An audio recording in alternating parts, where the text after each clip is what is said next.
Alléluia, Alléluia,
Chers frères et sœurs, nous sommes heureux de nous retrouver en ce dimanche 5 octobre, premier dimanche du mois du rosaire, et nous avons à nous encorder les uns les autres dans cette belle prière du rosaire aussi, qui est une prière simple, humble, pauvre, je dirais comparable un petit peu avec cette petite graine de moutarde. Alors, d'abord, je voudrais attirer l'attention sur la première lecture qui nous vient d'un prophète, vous le connaissez bien sûr. C'était le prophète lequel? Oui, alors il y en a qui ont bien répondu, d'autres qui dorment, c'est normal, vous avez bien gâché, comme on dit, fait une bonne soirée, bien dansé, j'espère. Alors, le prophète Habakkuk. Habakkuk, c'est ce qu'on appelle des petits prophètes, comme Amos, comme Osée, etc. Et alors, ils sont situés à peu près 600 ans avant Jésus-Christ. Donc, imaginez, on est en 2600... Ça fait 2600 ans que la voix du prophète a été entendue. Et dans cette page d'histoire, rien de nouveau sous le soleil, tout va mal. Ce n'est que violence, pillage, guerre, trahison de la foi du peuple élu, etc. Et donc le prophète vient dire, mais où est-ce que tu es, Seigneur? Pourquoi? Et le Seigneur répond simplement, patiente. Je suis fidèle, moi, mais et la foi. Et sois fidèle à annoncer cette foi et à la garder. La deuxième lecture, saint Paul parle à son disciple Timothée. Bien-aimé du Seigneur, lui dit-il, ravive en toi le don de la foi. Donc là aussi, pareil, la foi peut peut-être être endormie. Il faut la raviver. La foi, je vous rappelle, c'est la confiance en Dieu qui est fidèle à ses promesses de bonheur pour nous, de cette terre vers le ciel. Tu ne mourras pas, mais tu auras la vie éternelle. Crois-tu cela? C'est ça la confiance. Et ça vient de Dieu. Ravive en toi le don de la foi. La foi est une grâce gratuitement donnée par Dieu, qui est posée en nous le jour de notre baptême comme une petite graine. Ravive-la. Vous voyez? C'est ce que nous dit Paul à Timothée, il s'adresse à nous. Et alors encore plus, Jésus, dans l'Évangile, il s'adresse aux apôtres, c'est nous, les envoyés du Seigneur, aujourd'hui en 2025. Et nous disons la même chose que les apôtres. Seigneur, avec tout ce qui se passe dans le monde, etc., augmente en nous la foi. J'ai l'impression de perdre la foi quand je vois tout ce que je vois, etc., tout ce que j'entends, tout ce que j'entends. Oui, c'est vrai. Habakkuk dit la même chose. Donc, pas rien de nouveau sous le soleil. Mais qu'est-ce que dit Jésus? Si vous aviez la foi gros comme une graine de moutarde. Alors là, est-ce que vous savez ce que c'est qu'une graine de moutarde? Vous en avez déjà eu dans la main? Une graine de moutarde. Et c'est tout petit. C'est tout petit. Et alors, si tu avais cette foi grosse comme une graine de moutarde, tu dirais à cet arbre, va, déracine-toi et va te jeter dans la mer, plante-toi dans la mer. Ouf. Alors là, vous allez me dire, mais qu'est-ce que c'est que cette image? c'est pas possible. Et qu'est-ce que nous dit le Seigneur? La leçon pour nous aujourd'hui, c'est que d'abord la première question, pour raviver en nous la foi, il faut être comme des serviteurs avec cette petite graine. Je vous le demande, est-ce que vous avez cette petite graine de moutarde?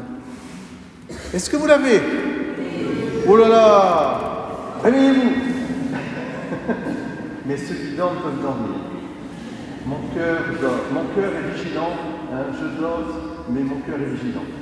Oui, est-ce que vous avez cette graine de moutarde? C'est-à-dire, vous l'avez parce que vous avez été baptisé. Alors, il y en a certains qui ne sont peut-être pas encore baptisés. Qui est-ce qui n'est pas encore baptisé parmi nous? Non, vous êtes tous baptisés. Alors, on a un catéchuménat qui est bien présent aussi. Qui est-ce qui n'est pas baptisé encore? Levez la main. Ben oui, c'est vrai, les petits. Alors, toi, un jour, j'espère que tu seras baptisé avec joie. Hein, et tu viendras nous chanter. Ce sera magnifique. Alors, tu vas demander à maman si on peut t'inscrire aussi au catéchisme. Voilà. Tu n'es pas venu pour rien. Puisque je bénis les chevaux, je peux bénir aussi les humains. Alors, si au baptême que nous avons reçu ça, cette graine de moutarde, et la leçon importante pour toutes et tous ici présents, c'est que le Seigneur ne nous demande pas d'être des surhommes, des surfemmes. Hein, c'est pas ça qu'il nous demande. Il nous demande d'être avec cette petite graine. Garde le dépôt révélé. Garde cette foi.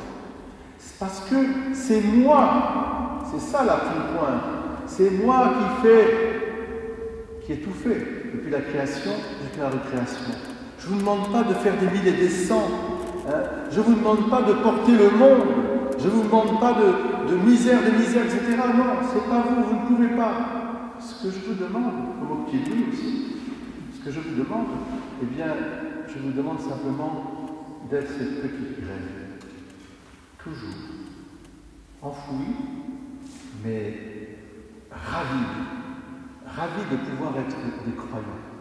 Est-ce que vous êtes de ces petites graines de moutarde qui vont donner un peu de goût dans ce monde qui en a tant besoin? La moutarde me monte au nez aussi parfois. Alors, est-ce que vous êtes d'accord? Oui. Soyez cette graine. Alors, attention, c'est exigeant, parce que vous allez rencontrer devant vous le doigt de Dieu qui va vous toucher et vous dire « Sors de ton canapé, sors de ton confort, réponds à l'appel que je te donne. » Oh Seigneur, j'ai pas envie.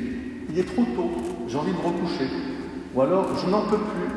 Ou alors, pas avec lui, pas avec elle. Ouais. Et alors, c'est là que le Seigneur te pousse dans tes retranchements. Il te pousse. Et je vais vous donner deux exemples pour terminer de la petite graine. La première, évidemment, Sainte Faustine. Vous connaissez la vie de Sainte Faustine? Kowalska. On ne peut pas faire plus petite religieuse dans son temps. Elle vivait en Pologne, entre deux guerres, elle était là. Et elle a reçu la mission de répandre dans le monde entier la miséricorde du Seigneur. C'est ce tableau que vous avez. Jésus, j'ai confiance en vous. Il est là. Tiens, les enfants, venez voir. Tu veux venir voir le tableau? Viens voir le tableau, viens.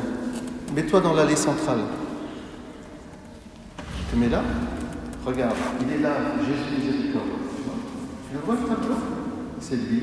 Tu dis quoi? Jésus, j'ai confiance en vous. Jésus, j'ai confiance en vous. Ce tableau qui est là, en bas. Viens le voir un peu plus. Tu vas lui faire un petit bisou. Mais oui, tu vas lui faire un petit bisou, c'est Jésus qui te regarde. Tu vois, Jésus miséricorde, j'ai confiance en toi. On le dit ensemble, Jésus miséricorde, j'ai confiance en toi. Tu le dis avec moi?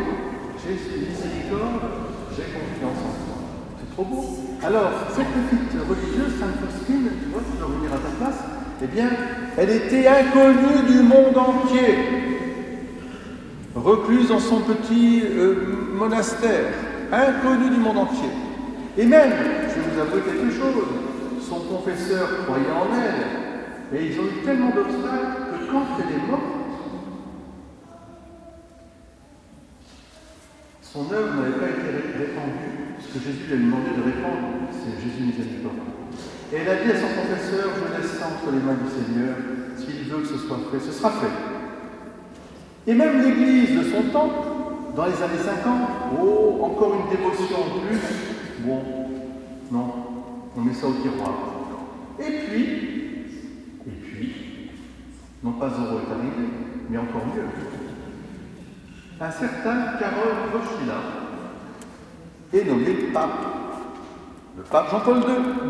Et lui, il avait été évêque de Cracovie, et il connaissait le couvent, et il connaissait la dévotion de Sainte Faustine à Jésus Miséricorde. Et il a eu l'inspiration du ciel, cette dévotion doit être répandue dans le monde entier pour le 3e millénaire. Petite graine de moutarde. Et maintenant, c'est devenu la fête universelle de la miséricorde, le premier dimanche après Pâques.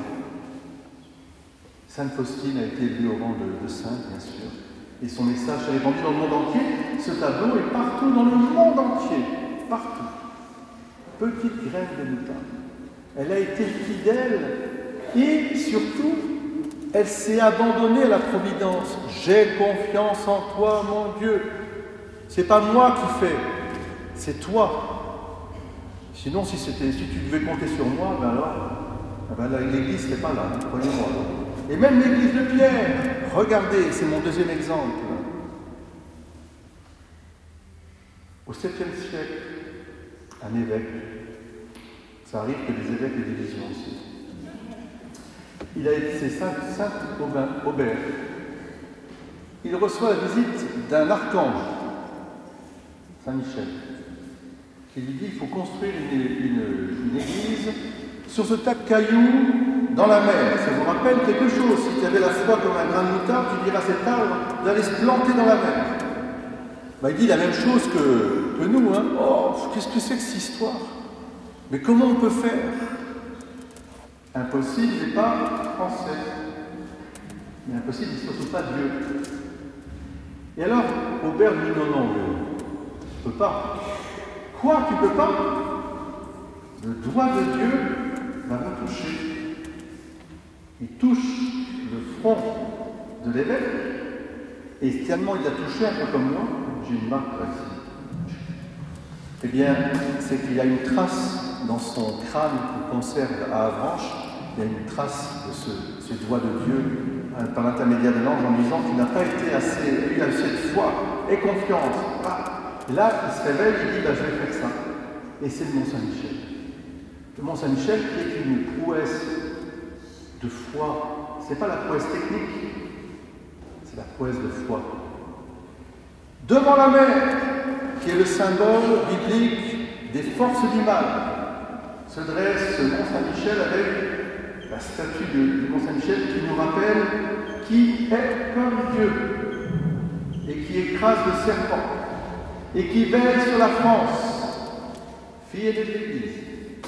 Saint-Michel Archange étant le patron de la France. Jeanne d'Arc nous le redira aussi. Petite graine de moutarde, l'évêque, rien du tout. Et vous pourriez prendre tous les exemples que vous voulez, à commencer par Notre-Dame du Lac. Petite graine de moutarde. Qu'est-ce que c'est que cette église du XIIe siècle, en plein 2025, qui a fait cette œuvre? Petite graine de moutarde. Ils avaient la foi. C'est-à-dire, ils se sont laissés guider par la puissance d'amour, de miséricorde du Seigneur, qui a transformé l'humanité et qui a fait de notre civilisation une civilisation d'amour, de don de soi. C'est ça la civilisation chrétienne. Elle existe, contrairement à ceux qui, du matin au soir, nous disent que nous n'avons pas de civilisation chrétienne, nous n'avons pas de civilisation, de culture chrétienne. Oui, nous l'avons. Elle est fondée sur le décalogue, qui nous vient de la Bible. Elle est fondée aussi sur le don du Christ, qui est mort et ressuscité pour nous, et qui nous a rappelé qu'il n'y avait pas de plus grand amour que de donner sa vie pour ceux qu'on aime. C'est ça la civilisation chrétienne, qui fait que de la conception d'un enfant au départ d'un vieillard ou d'un malade, il y a une dignité inaliénable de la personne humaine. Et nous devons être témoins de cette vie qui est un cadeau de Dieu la création jusqu'à la recréation admirable. C'est ça, ravive en toi le don de la foi. Alors moi je vous le dis, chers frères et sœurs, aujourd'hui nous allons vivre des miracles permanents. Je vous le dis, la moisson est abondante.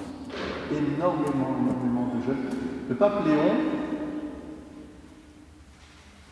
a dit ceci. La France est le pays de la contradiction. Jamais il y a eu une laïcité aussi négative, aussi contraire finalement au droit de la liberté de conscience et de religion que notre pays, qui est fondé sur, en fait, la négation de Dieu. Et, dit-il, pour autant, jamais il y a eu autant de demandes de baptême, de confirmation, d'Eucharistie. Et il est étonné, lui qui est américain, et en Amérique, comme la 99% des pays, leurs constitutions sont fondées sur Dieu, et non pas sur les droits de l'homme sans Dieu. Avec, vous avez vu récemment, heureusement ça n'a pas été retenu, mais enfin c'est un coup de semence, on voudrait nous supprimer même les noms des fêtes chrétiennes. Ah ben Noël, ah ben dis donc, ça choque de dire Noël. Et puis les fêtes de Pâques. Mais c'est notre histoire, c'est nos racines, c'est la petite graine plantée. Et donc vous voyez je dirais, toutes ces réalisations devant nous, et cette sainteté. On a fêté il n'y a pas longtemps Saint-Vincent de Paul. C'est ça, la France. Et c'est la France qui accueille, et qui est universelle aussi. Mais nous avons besoin de témoins. Alors moi, je vous demande, aux jeunes qui sont ici présents, bien sûr, mais aux grands-parents, aux parents, nous avons le devoir de transmettre. Il nous sera demandé, est-ce que nous avons transmis l'Évangile, qui n'est pas un Évangile mondialiste, qui est un Évangile de l'incarnation dans notre terroir. Comme Jésus a été juif et il a aimé son pays et il l'a mis en valeur, ce pays. Et c'est pour ça qu'il nous faut être aussi solidaires aussi de tous ceux et celles qui souffrent pour leur culture, pour leur pays, etc. Mais comme il a aimé Israël, il nous demande aussi d'aimer la France avec le pays de tant de saints.